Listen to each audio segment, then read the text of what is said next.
ప్రముఖ వ్యాపారవేత్త అనిల్ అంబానీకి చెందిన సంస్థల్లో ఈడీ సోదాలు చేపట్టింది. ఢిల్లీ, ముంబైలోని కంపెనీల లావాదేవీలను అధికారులు తనిఖీ చేస్తూ ఉన్నారు. మనీ లాండరింగ్ కేసులో భాగంగా 50 ప్రాంతాల్లో ఈడీ సోదాలు చేస్తుంది. 3000 కోట్ల రుణాలకు సంబంధించి వివరాలు సేకరిస్తోంది. ఎస్ బ్యాంక్ కేసులో సిబిఐ ఎఫ్ఐఆర్ ఆధారంగా ఈడీ దర్యాప్తు చేస్తోంది. అనిల్ అంబానీ గ్రూప్తో సంబంధం ఉన్న సీనియర్ బిజినెస్ ఎగ్జిక్యూటివ్లను కూడా విచారిస్తూ ఉన్నారు. 2017 నుంచి 2019 మధ్య ఎస్ బ్యాంక్ నుండి రుణాలుగా పొందిన సుమారు 3000 కోట్ల లాండరింగ్ జరిగిందని ఆరోపణలు ఉన్నాయి. ప్రజాధనాన్ని దారి మళ్లించారనేలా ఆధారాలు లభించాయని ఈడీ పేర్కొంది.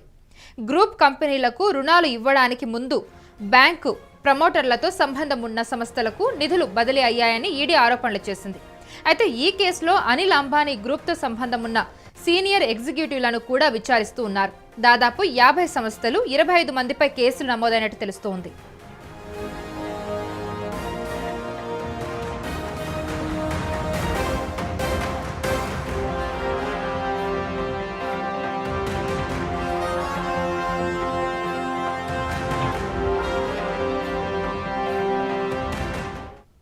రెండు 2017-18 ఆర్థిక సంవత్సరంలో 3742.60 కోట్లుగా ఉన్న కార్పొరేట్ రుణ వితరణ 2018-19 ఆర్థిక సంవత్సరంలో 8670.80 కోట్లకు పెరిగింది. ఎస్ బ్యాంక్ మాజీ ప్రమోటర్లకు సంబంధించిన లంచం కోణంలో కూడా విచారణ జరుపుతున్నట్టు ఈడీ తెలిపింది.